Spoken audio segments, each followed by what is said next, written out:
All right. Thank you, Lincoln. All right. There we go. Let me just move this over a wee bit. Okay. So I can see you. So yeah, 20th century influence of modern art. So last lecture, we witnessed the innovations of STEAM age and how it revolutionized mass production. To understand the production of the early 20th century design movements, one needs to bear in mind that economic and political factors played a major role. The movements such as arts and crafts, along with Bauhaus, responded to the mass-produced objects. Led by the artist and designer William Morris, arts and crafts movement attempted to rise beyond the machines by promoting a return to the past, to the period craftsmen took their time to produce delicate furniture and wallpaper designs. The Bauhaus School embraced the technology and innovations by attempting to redefine the notion of art schools. Taking away the boundary between art and design, the teachings and products of the Bauhaus still influence design today. The potential of abstract and reductive drawing and design was explored by designers in Scotland, Austria, and Germany, who moved away from the serpentine beauty of organic drawing, as occurred in Art Nouveau, as they sought a new aesthetic philosophy to address the changing social, economic, and cultural conditions at the turn of the century. So if you look at our first artist here, here's Aubrey Beardsley, once again. And this is his cover for the Studio magazine, 1893. Beardsley's career was launched when editor Lewis Hine featured his work on this cover and reproduced 11 of his illustrations in this very first issue. Aubrey Beardsley's illustrations had a strong influence on architectural students Charles Rennie Mackintosh and Herbert McNair. They were part of a group of young Scottish artists who became friends at the Glasgow School of Art in the early 1890s. And they developed a unique style of lyrical originality, symbolic complexity. They innovated a geometric style of composition by incorporating floral and curvilinear elements with strong rectilinear structure.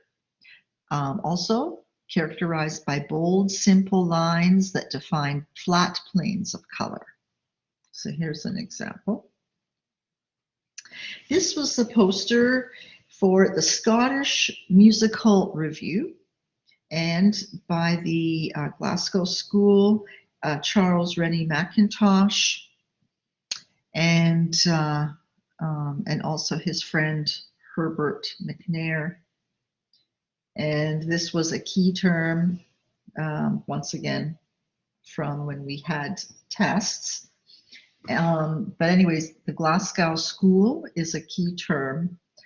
And this was a Scottish movement that occurred in the late 1880s and 1890s, more than 20 years after William Morris had established his first shop in London in the arts and crafts movement. The Glasgow School of Art was the center of arts and crafts movement in Scotland. Four key figures: Charles Rennie Mackintosh, his friend Herbert McNair, and Margaret and Francis MacDonald were known as the Four, who together created the vision which became world famous as the Glasgow style. Abstract interpretation of the human figure, as you see here, had not been seen in Scotland before. Many observers were outraged. You know, always there's this outrage when something new is introduced. But the editor of the Studio magazine was so impressed that he published 2 articles on the new group in 1897. This poster for the Scottish Music Review, the analogy with music, a model of synthetic unity, was a major theme in critical writing about the new art. Although Mackintosh had no formal training in the design of lithographic posters in the mid-1890s, he produced several, including his design for the Scottish Musical Review, printed in 4 sections. So it's quite large. So he lithographed this with no previous experience, kind of learned on the fly, but it's actually printed in 4 sections.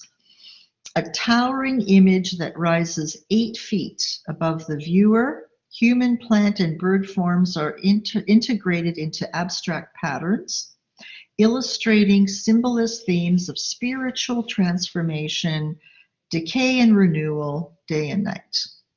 The unconventional stylization. Oh yeah, Angelique, you can really see how Art Deco styles were inspired from this. True, yes. Okay, so the this unconventional stylization of this androgynous figure owed much to the experimental approach that Mackintosh shared with the rest of the Glasgow group, comprising his wife, Margaret MacDonald, her sister, Frances MacDonald, and Francis's husband, Herbert McNair. So they were all students, but they were all married to each other, and they were all friends. So, you know, I guess they all managed to get along, and they produced very innovative designs such as this.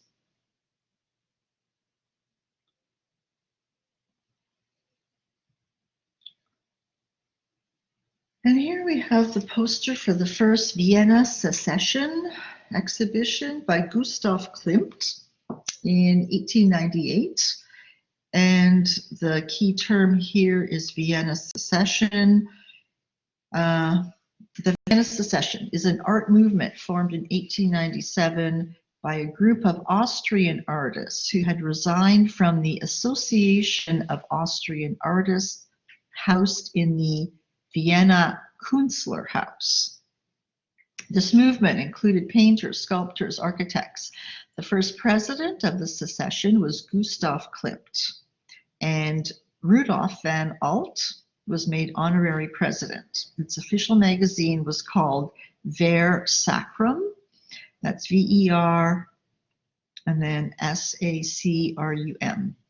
The secession is best known for its initial period between 1897 and 1905, but it still exists as a society promoting and hosting exhibitions of global contemporary art in Vienna. Like the Glasgow School, the Vienna Secession became a counter-movement to the floral Art Nouveau that flourished in other parts of Europe.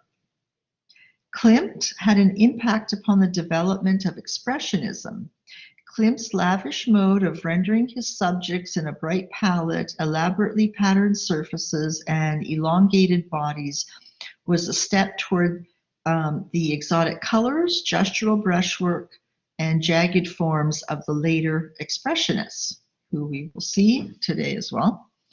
Klimt was a mentor to painter Egon Schiele and introduced him to the works of Edvard Munch and Vincent van Gogh. In the first Vienna Secession exhibition poster, Klimt referred to Greek mythology to show Athena, goddess of the arts, watching Theseus deliver the death blow to the Minotaur. So he refers to Greek mythology here. Here's Athena, goddess of war. She's got her shield, and she is witnessing Theseus deliver a deathly blow to the Minotaur. If you're familiar with Greek mythology, you'll recognize this story. And he uses this as an allegory. So also Athena and her shield form symbolic images. So this is an allegory of the struggle between the secession artists and the more conservative Vienna Künstlerhaus. You remember that a number of artists and architects and sculptors left the traditional Austrian Künstlerhaus and formed their own Vienna Secession. So this is the allegory that he is illustrating here to demonstrate the tension between the two groups.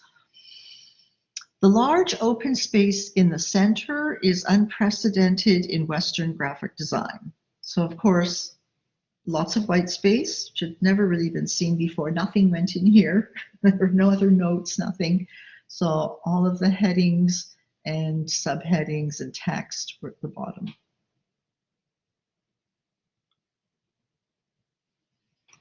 And here we have an exhibition for the 13th Vienna Secession. And this one is by Koloman Moser.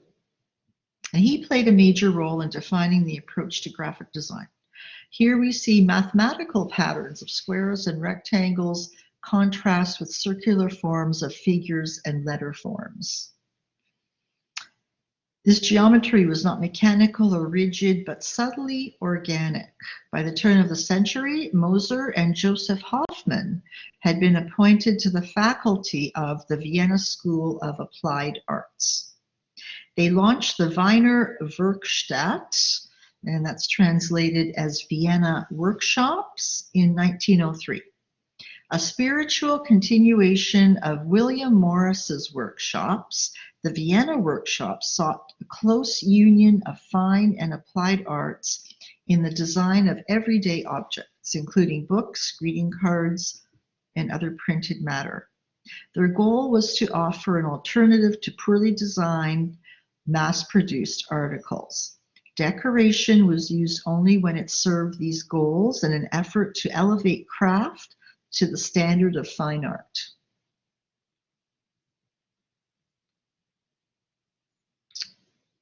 Okay. And actually, Joseph, this goes back to Joseph Hoffmann, but Joseph Hoffmann was the grandfather of Uno Hoffmann, who, a few years ago was actually teaching at George Brown College. And he was teaching DigiApps, teaching in design and illustrator, and he himself is a renowned painter. And he lives in Toronto. So this is, the lineage of all of that. And here we have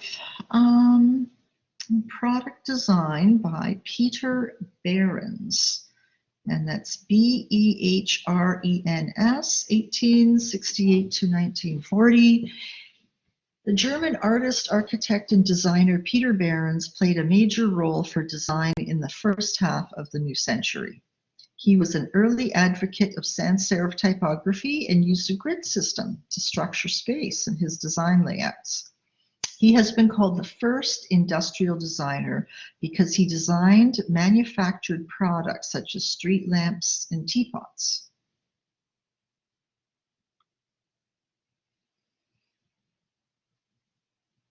And he's also a typographer. Here are some text pages from Celebration of Life and Art by Peter Behrens in 1900.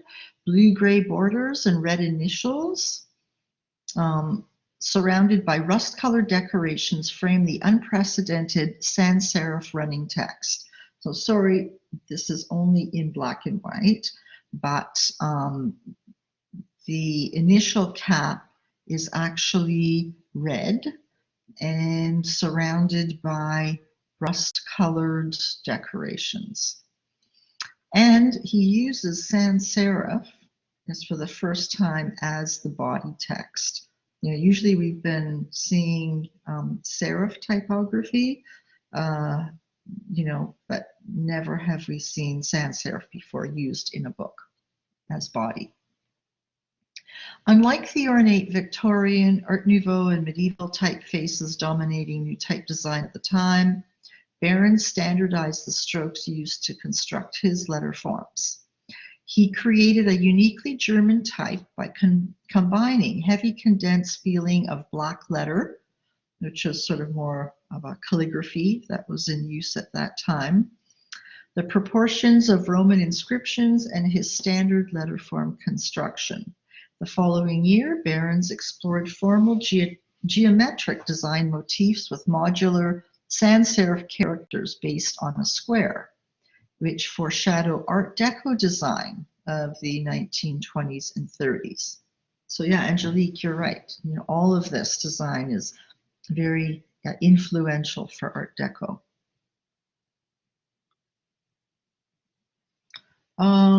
And here's a trademark designed by Peter Behrens in 1907. This is for AEG, also known as German Electrical Industry. And this is considered the first comprehensive visual identification program. The new mark was consistently applied to buildings, stationery, products, and graphics. In January 1908, copyright application was made for the hexagonal trademark. This pictographic honeycomb design containing the firm's initials signifies mathematical order while functioning as a visual metaphor relating the complexity and organization of a 20th century corporation to a beehive.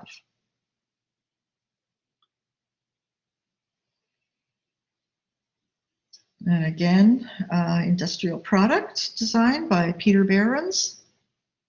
1908 fan model number GB1. The industrial products designed by Behrens range from electric household products such as tea kettles and fans to street lamps, and industrial products such as electric motors. He brought the form alive, the painter, and the structural approach and professional ethics of the architect to produce design. His street lamps and tea kettles have simple forms shorn of decoration with connotations of social class and wealth stripped away. His work pointed toward a new design sensibility that would mature in the 1920s. This rational approach announced the need for form to emerge from function rather than being an added embellishment. This almost sounds like IKEA products, doesn't it? All this decoration stripped away. And here we have an example of his architecture. This is the AEG Turbine Factory, 1909. Peter Behrens. Classical forms and proportions are combined with mathematically derived geometric structure and pattern in a search for 20th century language of form. The factory is known as an influential example of industrial architecture, with its revolutionary design featuring 100-meter long and 15-meter tall glass and steel walls on either side. His design of the AEG Turbine Hall was a bold move and a world first. Noted for his modern style factories and office buildings, his most famous work is this turbine factory. And he is seen as the link between Art Nouveau, which was known in Germany again as Jugendstil, and 20th century industrial design. But perhaps his greatest contribution to modern architecture lies in his choice of assistants, who included future giants like Walter Gropius, who we will see later on, Le Corbusier, and Mies van der Rohe, who immigrated to the US. Deeply influenced by Behrens, these immensely gifted designers propagated his ideas around the world and had a huge impact, in particular on 20th century American skyscraper architecture. So this is where it comes from, this American skyscraper design. And here is yet again more designed by Peter Behrens. This is a poster for the AEG electric lamp, circa 1910. Geometric elements structure the space, signify the radiant energy of illumination. This demonstrates the typographic and spatial parameters of the AEG Corporate Identification Program. So immensely popular and gifted designer. Okay, so The definition of the 20th century, summary, the first two decades, so the first 20 years of the 20th century were a time of ferment and change that radically altered all aspects of human condition. The social, political, cultural, and economic character of life was caught in fluid upheaval.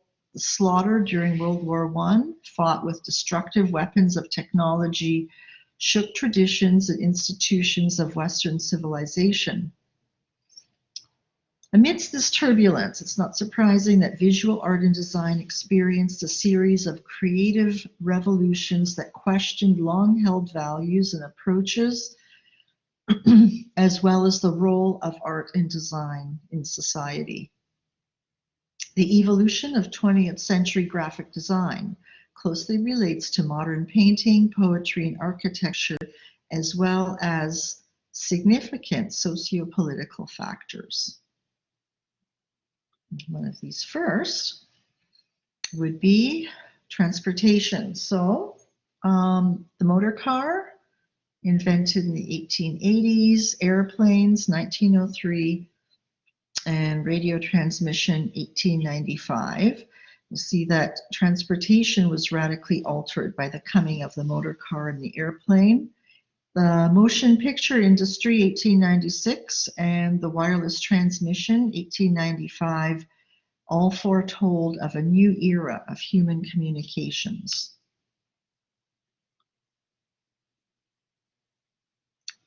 And factoring science, Einstein's theory of relativity. In 1905, Albert Einstein determined that the laws of physics are the same for all non-accelerating observers, and that the speed of light in a vacuum is independent of the motion of all observers. So basically, it introduced a new framework for all of physics and proposed new concepts of space and time. Also, many don't know, but Einstein liked to think visually, coming up with experiments in his mind's eye, working them around in his head until he could see ideas and physical principles with crystalline clarity. Another influencing factor was Sigmund Freud's interpretation of dreams. 1900, Freud believed dreams represented a disguised fulfillment of a repressed wish. He believed that studying dreams provided the easiest road to understanding the unconscious activities of the mind. According to the idea that Freud proposed, the dream is considered the guardian of sleep. And as we'll see in a few more slides, Freud and interpretation of dreams had a huge influence on surrealism.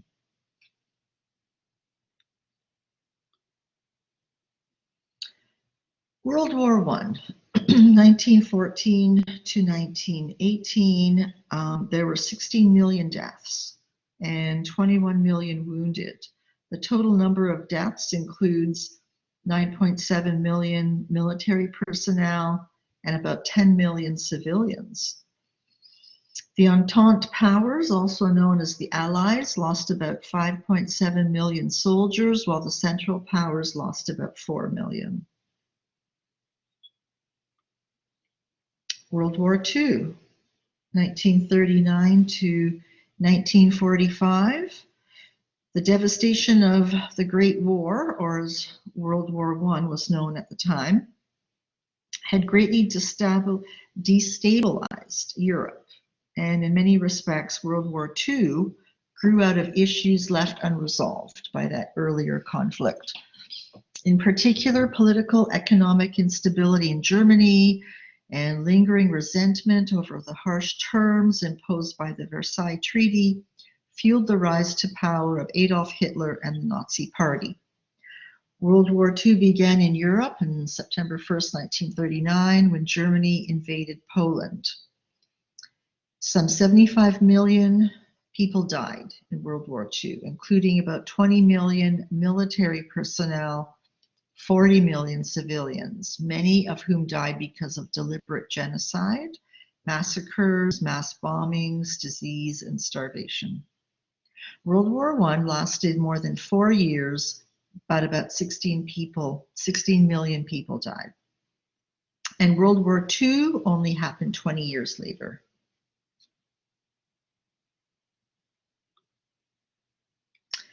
The influenza epidemic, I guess we can all relate to that. I think many sort of look back to that, just to compare, how sort of civilization sort of coped with a mass epidemic.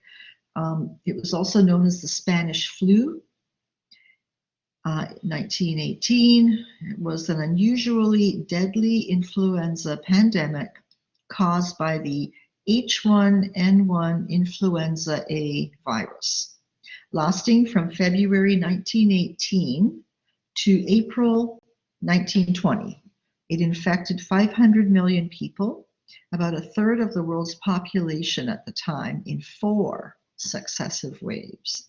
So where are we now? We're probably at third wave. Hopefully that's the end of it. I guess the big difference is we have a vaccine. They certainly did not have a vaccine at the time. And another sociopolitical factor that influenced art and design was the Russian Revolution, 1917. The Russian Revolution took place in 1917 during the final phase of World War I. It removed Russia from the war and brought about the transformation of the Russian Empire into the Union of Soviet Socialist Republics, that USSR, replacing Russia's traditional monarchy with the world's first communist state.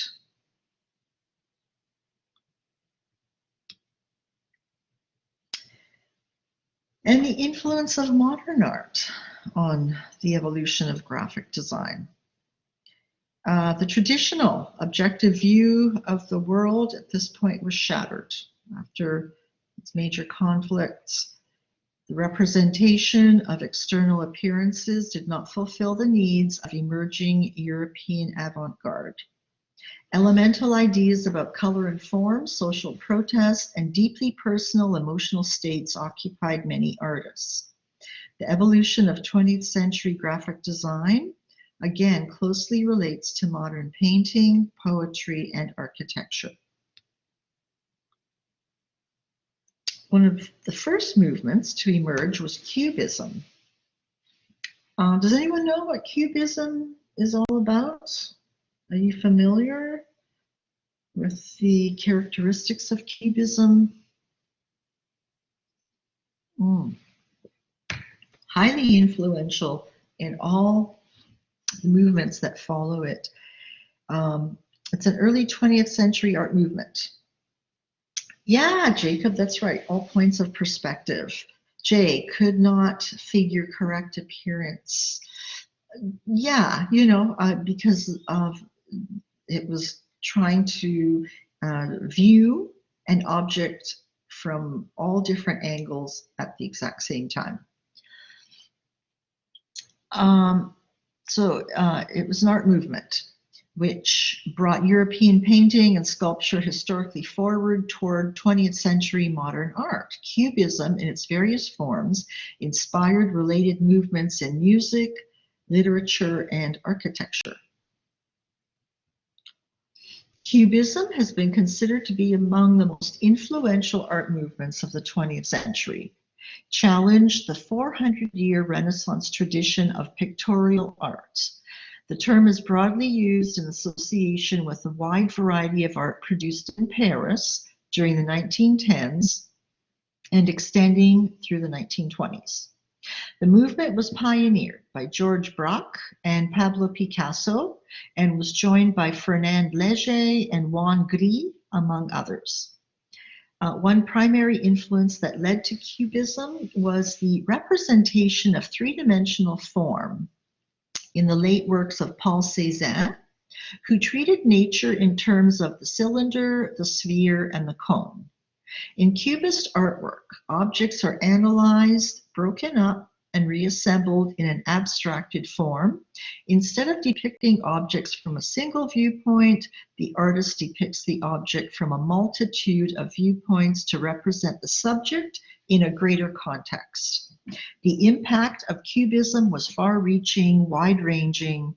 In other countries, Futurism, Suprematism, Dada, Constructivism, De Stijl, and Art Deco developed in response to Cubism. Early Futurist paintings hold in common with Cubism the fusing of the past and the present, the representation of different views of the subject pictured at the same time. And it was also called multiple perspective or multiplicity, while constructivism was influenced by Picasso's technique of constructing sculpture from separate elements. Other key threads between these disparate movements include the faceting or simplification of geometric forms and the association of mechanization and modern life. Cubism has a strong relationship with the process of human vision as well. Our eyes shift and scan a subject, our minds combine these fragments into a whole. And here we have the two pioneers of Cubism. On the left, Man with a Violin, Pablo Picasso, 1911 to 1912. And on the right-hand side, The Portuguese by George Braque, 1911. In this analytical Cubism phase, Picasso and Braque studied the planes of a subject from different vantage points, fractured them, pulled them forward towards the canvas surface. The term analytical Cubism describes the early phase of Cubism, generally considered to run from 1908 to 1912, and is characterized by this fragmentary appearance of multiple viewpoints and overlapping planes. In Man with a Violin, the planes shimmer vibrantly in ambiguous positive and negative relationships to one another. A tall pyramidal figure at the center of this painting evokes a human presence, with clues suggesting hair, a mustache, and ears. Two F-shaped sound holes are the only signs of a violin. So you have to look very carefully. Here's one of the sound holes, that appear in a violin, and here's the other one. And there is also scroll-like shapes at the bottom left to suggest the arm of a chair. George Braque was at the forefront of the revolutionary art movement of Cubism after he met Picasso. So with his collaboration with Pablo Picasso, their Cubist works are best known. Braque had a long painting career that continued also beyond Cubism. So this example, The Portuguese, is structured on a grid, and an orderly pattern of diagonal lines and curves function as signs or hieroglyphs. And he also liked to include stenciled typography as well. This is sort of calligraphy and texture with his paintings. So, quite possibly, one of the sort of most sort of well-known, influential, and renowned Picasso paintings is Guernica. This was painted in 1937, and it's a mural, really. It's 11 feet high, 25 feet long. And it's renowned because of its powerful portrayal of universal suffering, especially that of innocent victims caused by war. It has become an iconic anti-war symbol, one of the most powerful anti-war paintings in history. It was painted as an immediate reaction to the Nazis' devastating casual bombing practice on the town of Guernica during the Spanish Civil War. So they were just sort of practicing some sort of new bombing technique, and they just picked this sort of innocent town, and I think 3/4 of the town was destroyed, and all the inhabitants it was quite devastating and very very sad. Picasso immediately responded because he's from Spain. That even though he was living in New York at the time, much of the painting's emotional power does come from the overwhelming size. And although the size multiple figures reference the long tradition of European history paintings, this painting is different because it challenges rather than accepts the notion of war as heroic. So here's, for the first time, a non-heroic view of war. At first glance, Guernica's composition appears confusing, chaotic, and the viewer is thrown into the midst of this intensely violent action. Space is compressed, ambiguous, with the shifting perspectives, multiple viewpoints characteristic of Picasso's earlier Cubist style. Images overlap and intersect, obscuring forms and making it hard to distinguish their boundaries. Bodies are distorted, while sharp, angular lines seem to pierce and splinter the dismembered bodies. There has been almost endless debate about the meaning of the images. Picasso said only that the bull represented brutality and darkness, adding, "It isn't up to the painter to define symbols. The public who look at the picture must interpret the symbols as they understand them." Picasso chose to paint Guernica in a stark monochromatic palette of gray, black, and white. This may reflect his initial encounter with the original newspaper reports and photographs in black and white. A documentary quality is further emphasized by the textured pattern in the center of the painting that creates the illusion of newsprint. I don't know if you can see, oh yeah, you can see a little bit of that. Well, this resolution is good enough. Okay.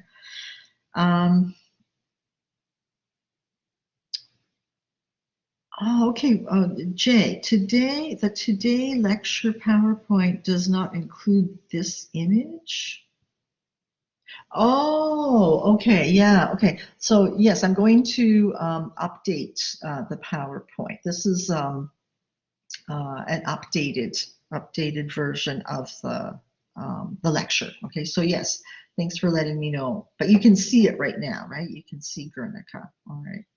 So yes, I did have to, before each lecture presentation, I do edit and update according to, current sort of world views and conditions.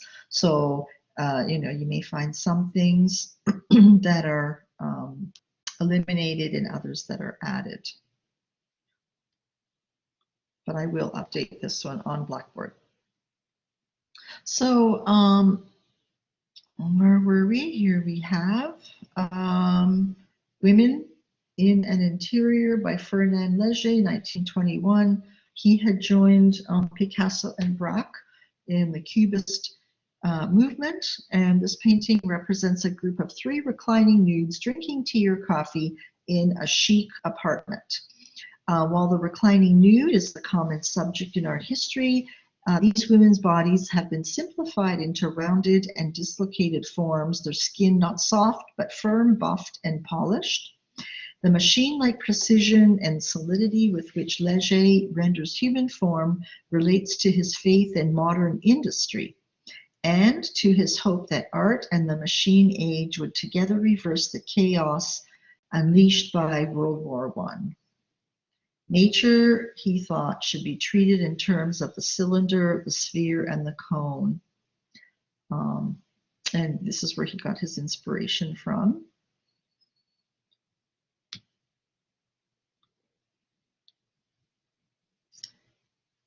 Another avant-garde movement, Futurism, was founded in Milan in 1909 by the Italian poet Filippo Tommaso Marinetti. And he launched the movement in his Futurist Manifesto, which he published for the first time on February 5th, 1909, in La Gazzetta. He was soon joined by the painters Umberto Boccioni, Carlo Cara, Giacomo Balla, Gino Severini, and the composer Luigi Russolo. Marinetti expressed a passionate loathing of everything old, especially political and artistic tradition. He says, "We want no part of it, the past, we the young and strong futurists." The futurists admired speed, technology, youth, and violence, the car, the airplane, and the industrial city. All that represented the technological triumph of humanity over nature. And they were passionate nationalists. They repudiated the cult of the past and all imitation. They praised originality, however daring, however violent, bore proudly the smear of madness, dismissed art critics as useless, rebelled against harmony and good taste, swept away all the themes and subjects of all previous art, and gloried in science. The manifesto voiced enthusiasm for war, the machine age, and modern life. It shocked the public by proclaiming, "We will destroy museums, libraries, and fight against moralism, feminism, and cowardice." Publishing manifestos was a feature of futurism, and the futurists, usually led or prompted by Marinetti, wrote them on many topics, including painting, architecture, religion, clothing, and cooking. Futurism became a major influence, though, on other art movements, and its violent, revolutionary techniques were adopted by the Dadaists, Constructivists, and de Stijl. The futurist painters were strongly influenced by Cubism, but they also attempted to express motion, energy, and cinematic sequence in their work. So here's an example. This poem depicts Marinetti's journey, which included the war front on the lower left here, in France to the upper right here, and a visit to Leger on the top right, just somewhere here. Okay, so that's his journey in this mountains and valleys and streets. This is 1915. The futurist poets believe that the use of different sizes, weights, and styles of type allowed them to weld painting and poetry because the intrinsic beauty of letter forms, manipulated creatively, transformed the printed page into a work of visual art. And another example, this is Words in Freedom by Ardengo Soffici, 1915. Traditional verse is composed against clusters of modulating letter forms used as pure visual form. Diagonal lines or diagonal rules link the units and create rhythms from page to page. And usually on a page, 3 or 4 ink colors and at least 20 typefaces, italics for quick impressions, boldface for violent noises and sounds, could redouble words' expressive power.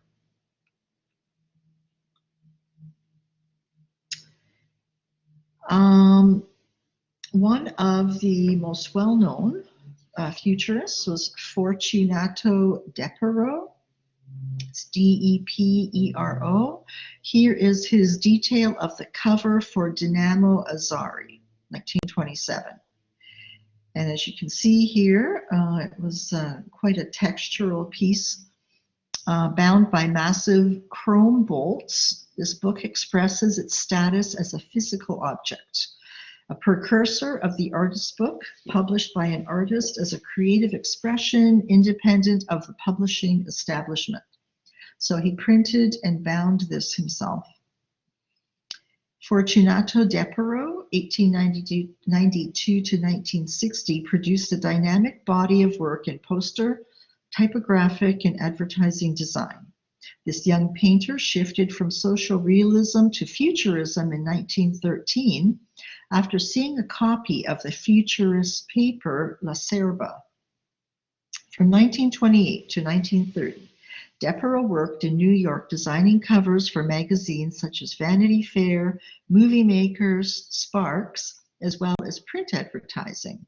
The appearance of his futurist work in American graphic communications proved influential in America's movement toward modernism. So he did immigrate to the US. And here's an example of some of his poster work. This is New Futurist Theater Company by Fortunato Deperoux, 1924. You can see here flat planes of vibrant color, diagonal composition, and angular repetitive forms produce a kinetic energy. Flat planes of vibrant color, diagonal composition, and angular repetitive forms. And this is just one of his examples of the advertising and poster work that he produced in the US.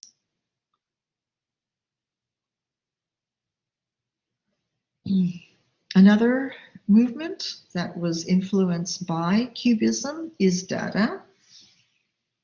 Reacting against the carnage of World War I, the Dada movement claimed to be anti-war and had a strong negative and destructive element. Dada writers were concerned with shock, protest, and nonsense. The Dada movement developed spontaneously as a literary movement after the poet.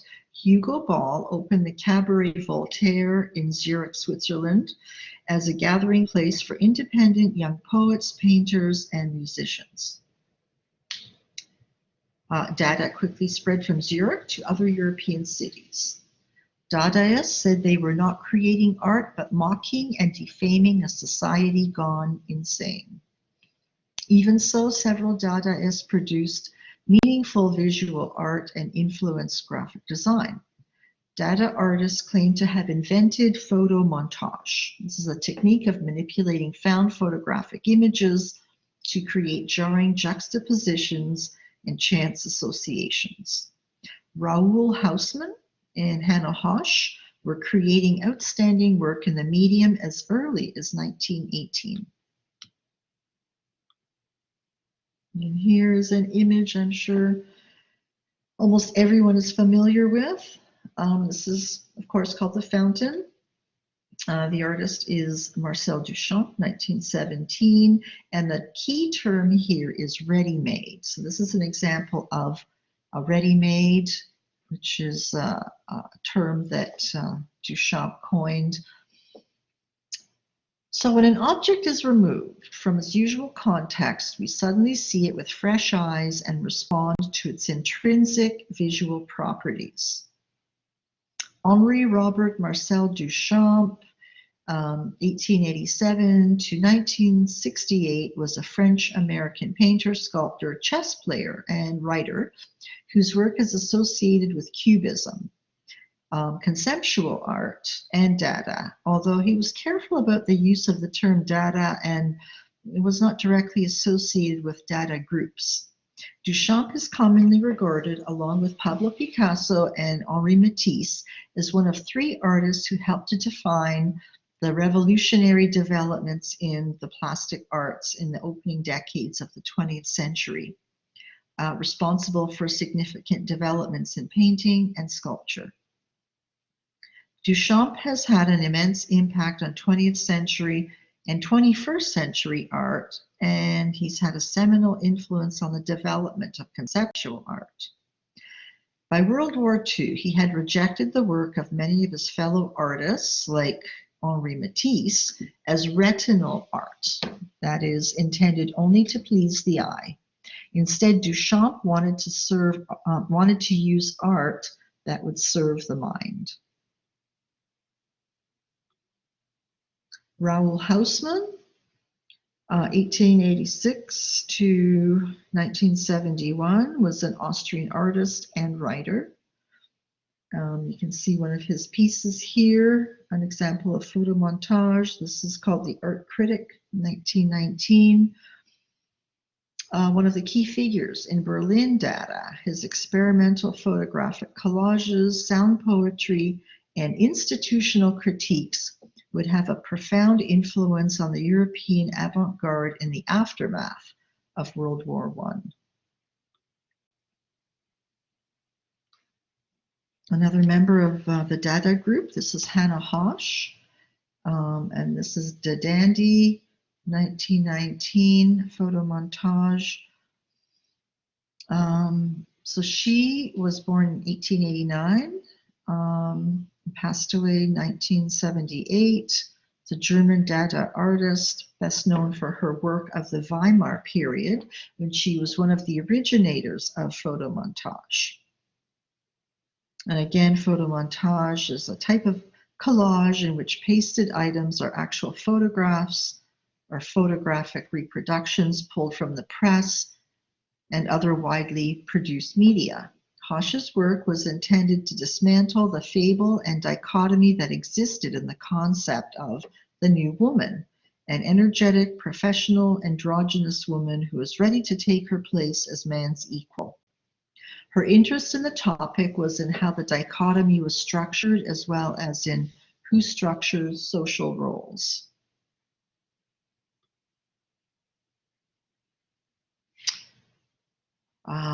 Member of the Dada group, John Heartfield,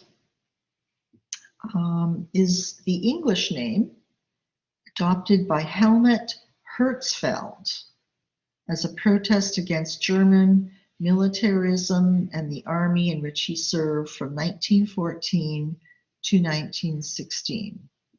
So John Heartfield is actually German, and he adopted the English name John Heartfield, and this is how he signed all of his work.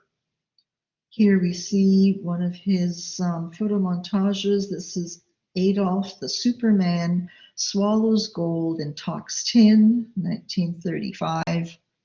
He was a founding member of the Berlin Dada group in 1919. Heartfield used harsh disjunctions of photomontage as potent propaganda and introduced innovations in the preparation of mechanical art for offset printing.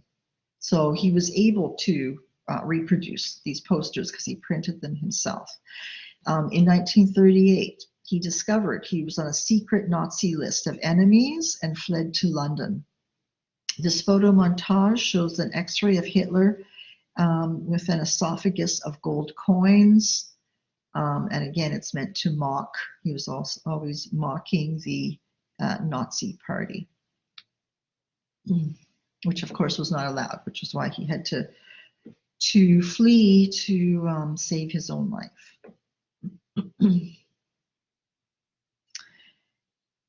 Here we have another of his works, John Heartfield, The Cover, an original photo montage, 1932, The Significance of Geneva. Where capital lives, peace cannot live. In Geneva, crowds of demonstrators against fascism were shot with machine guns. And this was his reinterpretation of the event, this innocent dove shown strung up or sort of pierced with a bayonet.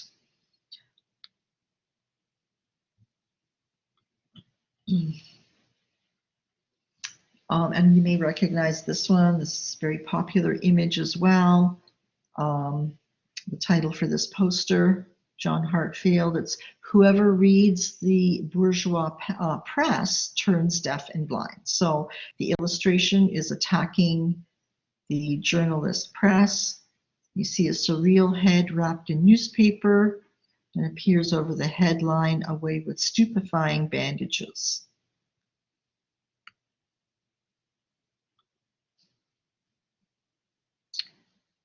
And here we see themes of torture and martyrdom made explicit in this comparison across time. Heartfield is commissioned and posed an actor in order to make this formal rhyme. So here we see, as in the Middle Ages, so in the Third Reich.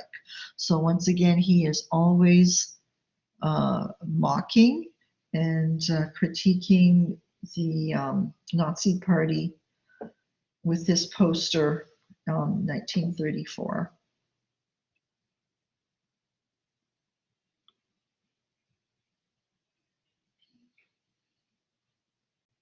And in 1934, he compares this crooked Christmas tree to the Nazi Party. Oh, German evergreen, how crooked are your branches.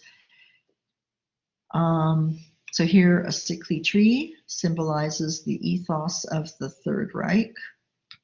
So of course, after all of this, he had to run. He was doing this undercover. He was using the pseudonym John Hartfield to disguise himself, but I think eventually he was discovered and he managed to escape to London. Here we have another one. A tool. What's this one? A tool in the hand of God, a toy in the hand of Tyson. And this is 1933. So Tyson, a politician, began to make large donations to the Nazi Party.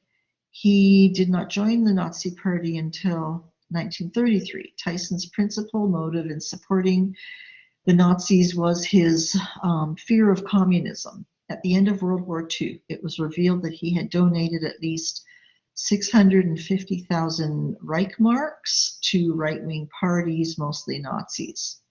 So Tyson proudly claimed that he personally donated 1 million marks. After the war, he was tried for support of Adolf Hitler. He was acquitted of all charges. Tyson comfortably lived out the remainder of his life. He died an old man in Argentina.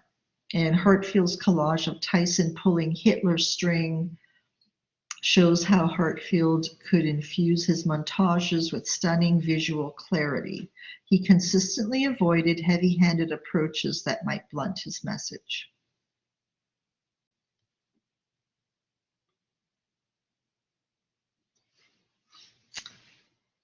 And a cultural movement that was influenced by Sigmund Freud and Cubism is Surrealism. Surrealism is a cultural movement that began in the early 1920s, best known for its visual artwork and writing. Artists painted unnerving, illogical scenes with photographic precision, created strange creatures from everyday objects, and developed painting techniques that allowed the unconscious to express itself.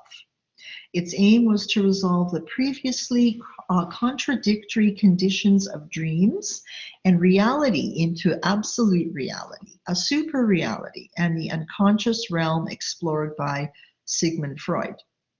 Surrealist work features the element of surprise, unexpected juxtapositions. However, many surrealist artists and writers regard their work as an expression of the philosophical movement, with the works being an artifact only. Surrealism was, above all, a revolutionary movement.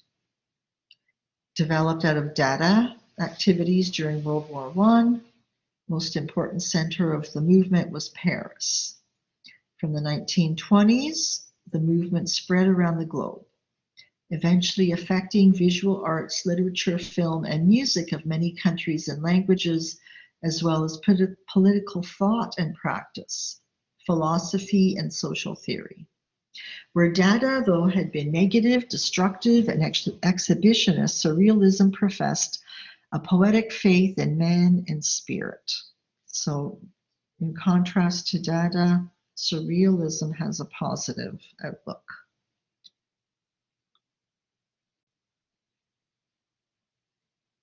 Here we have a portrait of Sigmund Freud, 1856 to 1939.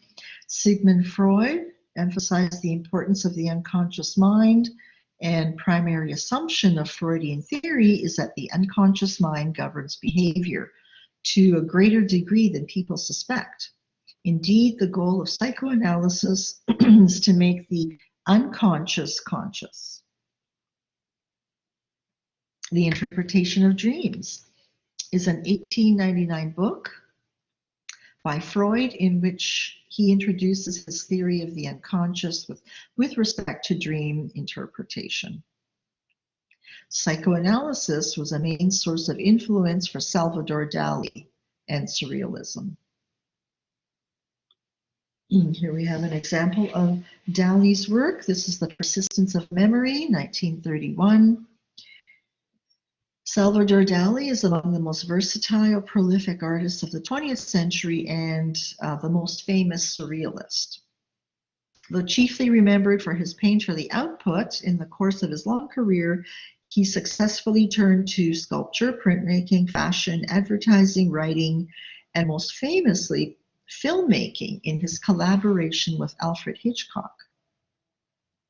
Dali was renowned for his flamboyant personality and role of mischievous provocateur, as well as his undeniable technical virtuosity. In his early use of organic morphology, his work bears the stamp of fellow Spaniards Pablo Picasso and Juan Miro. His hyper-realistic style and religious symbolism of his later work. Freudian theory underpins Dali's attempts at forging a visual language capable of rendering his dreams and hallucinations. These account for some of the iconic and now ubiquitous images through which Dali achieved tremendous fame during his lifetime. Obsessive themes of eroticism, death, and decay permeate Dali's work, reflecting his familiarity with the synthesis of psychoanalytical theories of his time. So drawing on blatantly autobiographical material, Dali's work is rife with often ready interpreted symbolism, ranging from fetishes and animal imagery to religious symbols. He also visited Pablo Picasso in his studio, found inspiration in what the Cubists were doing. He became greatly interested in the futurist attempts to create motion and show objects from simultaneous multiple angles. He began studying the psychoanalytic concepts of Freud in post-war New York. These concepts were incorporated and transformed by abstract expressionists who used surrealist techniques to express the subconscious through art, only now through gesture and color.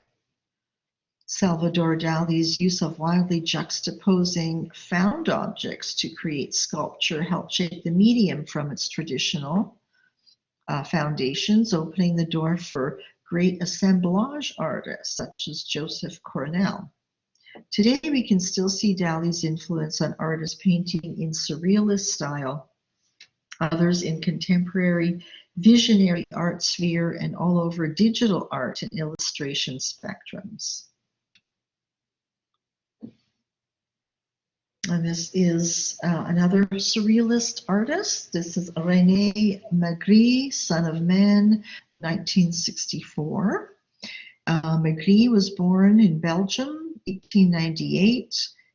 His earliest paintings were impressionistic in style. The paintings he produced during the years 1918 to 24 were influenced by Futurism and Cubism. The illusionistic, dreamlike quality is characteristic of Magritte's version of surrealism. He became a leading member of the movement and remained in Paris for 3 years. Magritte's work frequently displays a collection of ordinary objects in an unusual context, giving new meaning to familiar things. Kind of like Duchamp, but with painting. This painting, The Son of Man, is a simple yet striking painting. It has a simple meaning, which is awareness of oneself and the opportunities which are always present in life. The central focus of the masterpiece being on Magritte's face, which is covered with a floating green apple.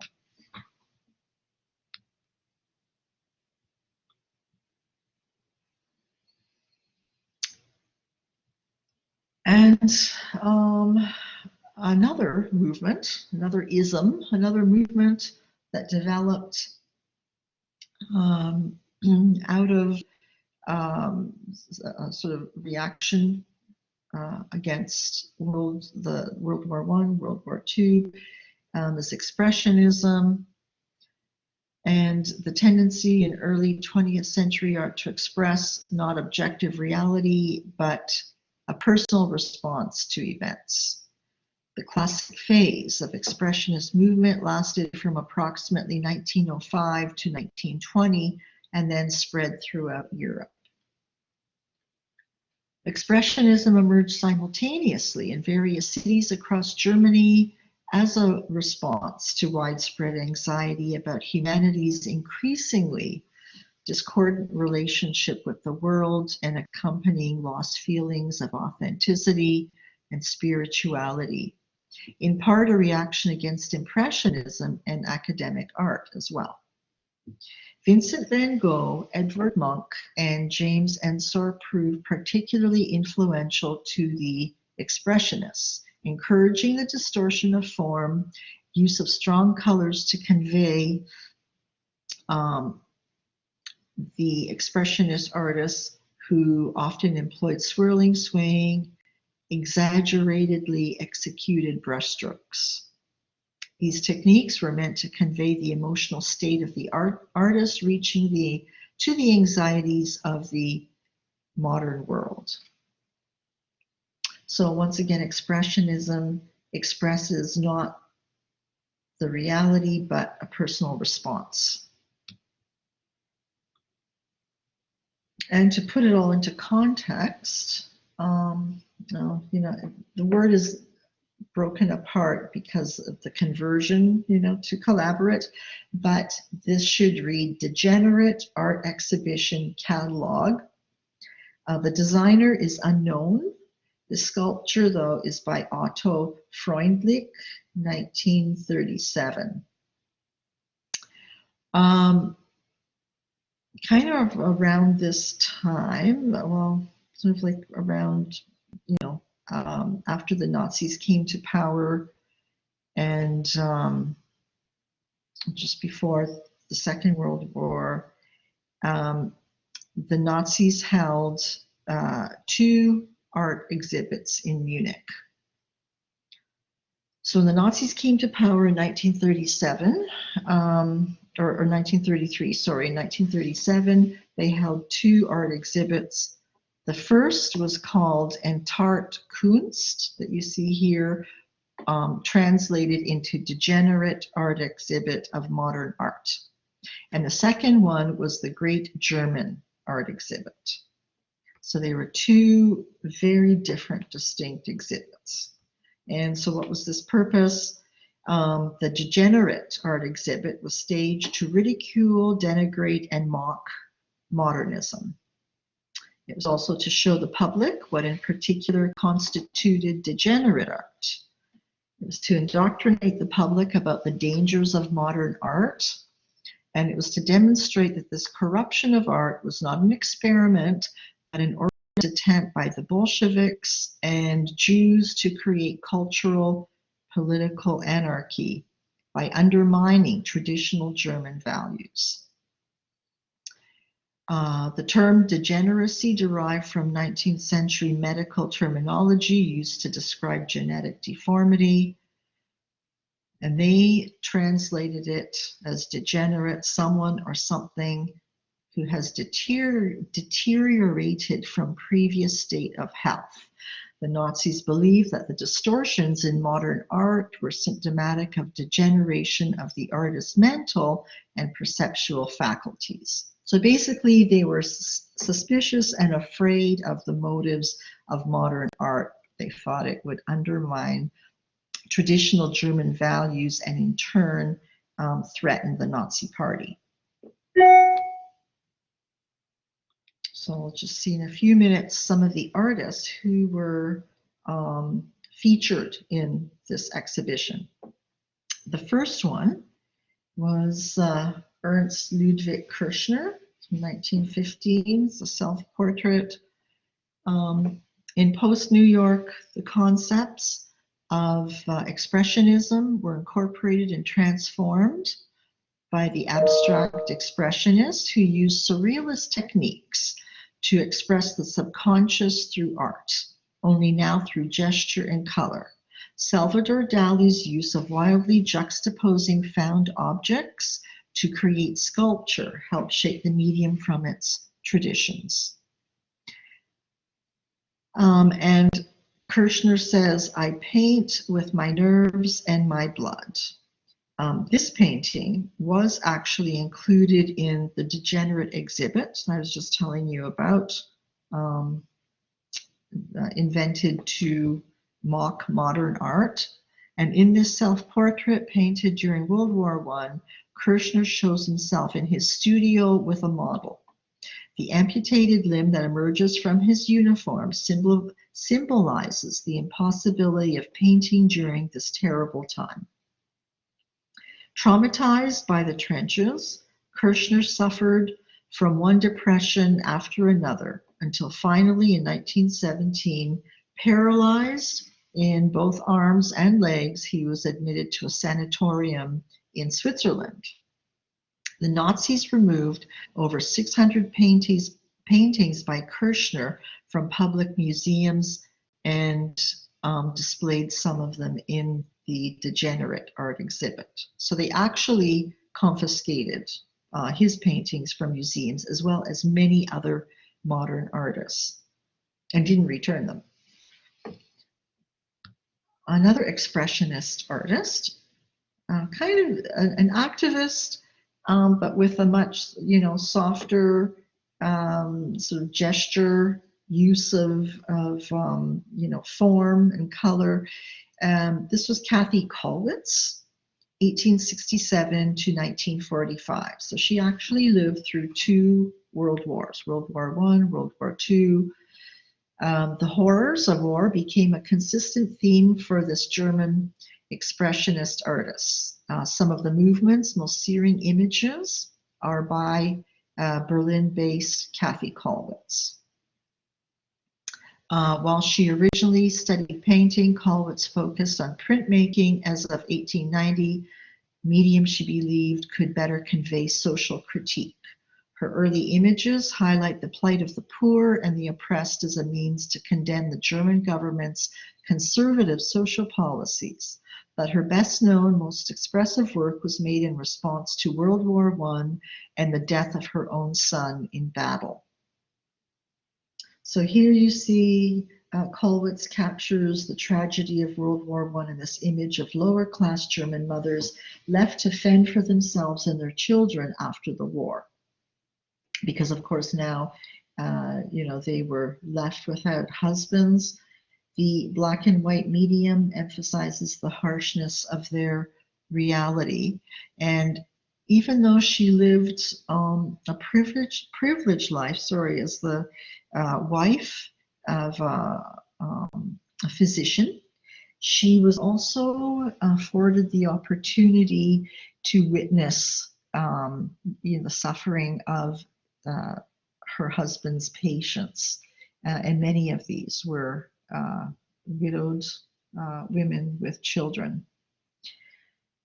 And in her artwork, she hoped to raise awareness about their plight. In 1933, Kollwitz's work was deemed degenerate by the Nazis, who ironically later used her prints as propaganda. In 1937, Adolf Hitler initiated one of the most shameful acts of art censorship in modern history. It was this campaign to confiscate and purge so-called degenerate art. Work seemed undesirable by the fascist regime from Germany's museums. That same year, to mark the beginning of Hitler's attacks on modernist art, the Nazi Party organized this infamous degenerate art exhibition, which showcased stolen and unwanted works. Between 1937 and 1939, about 21,000 objects were removed from German collections during the purge. Masterpieces of Expressionism, Surrealism, Dada, Cubism, New Objectivity, and Fauvism were systematically taken from dozens of institutions around the country, stolen from private collections to be burned or sold abroad. According to the Nazis, images of prostitutes, suicides, drunkards, war cripples glorified society's moral decay and served to erode traditional German values.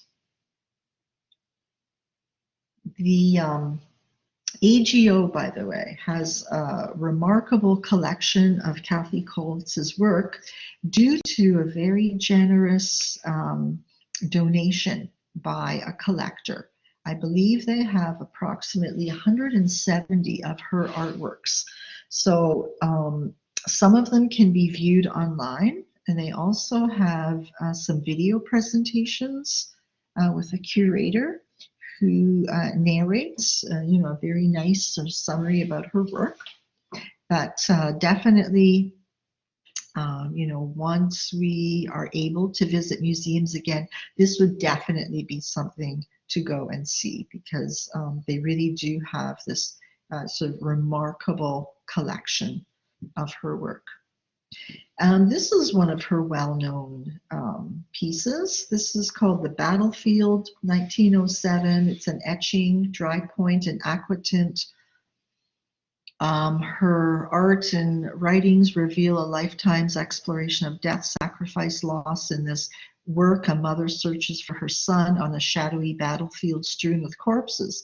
This moving image has an unintentional sense of foreboding. In 1914, Kollwitz's youngest son, Peter, died on a Belgian battlefield in the early weeks of the First World War.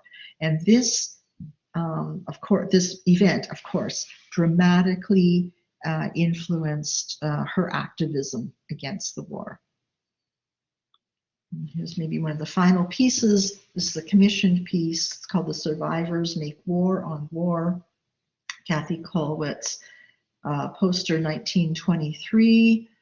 This powerful anti-war statement was commissioned by the International Association of Labor Unions in Amsterdam, evoking empathy. Blindfolded figures represent the unseen, neglected sector of society. It's an allegorical comment on poverty, and documented in their plight in figurative works of great emotional power. We're almost finished here. And of course, photography, is influenced by this new visual language of modern movements, with its concern for point, line, shape, and texture. And again, photography influenced just as typography had been affected in the futurist and Dadaist approaches to graphic design. And sort of one of the most well-known photographers of this period, artist turned photographer, is Man Ray. And this is called Sleeping Woman. It's a solarized photograph, 1929. And in this surreal image, solarization is used not just as a visual technique, but also as a means of probing psychic experience.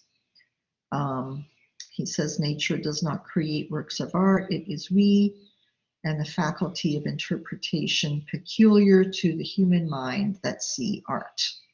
Man Ray's career is distinctive above for all the success he's achieved in both the United States and Europe, first maturing in the center of American modernism in 1910s. He made Paris his home in the 1920s and 30s.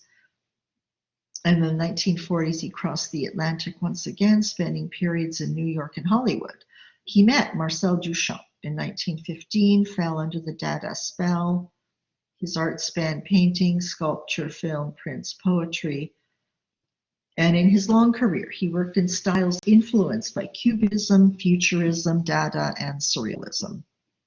He also successfully navigated the worlds of commercial and fine art, became a sought-after fashion photographer.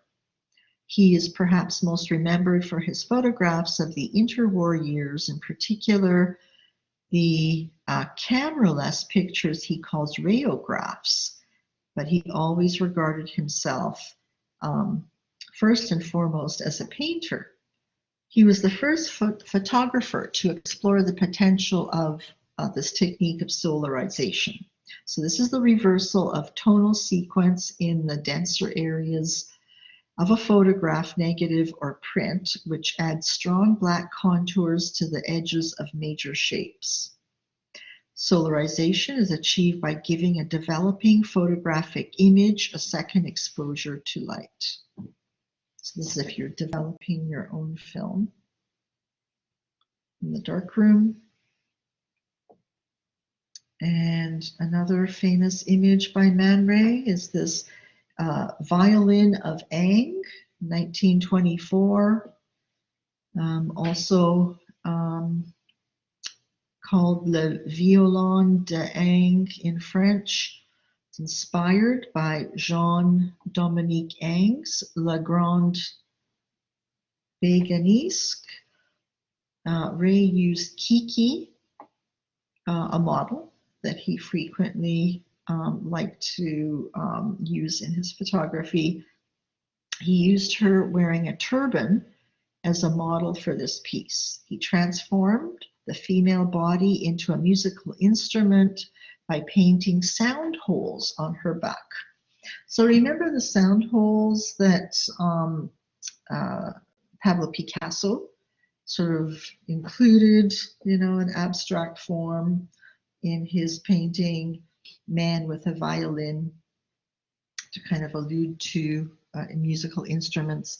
So here he's transformed, Man Ray has transferred the female body into a musical instrument, playing with the idea of objectification of an animate body. Throughout his career, Man Ray was fascinated with juxtaposing an object with a female body.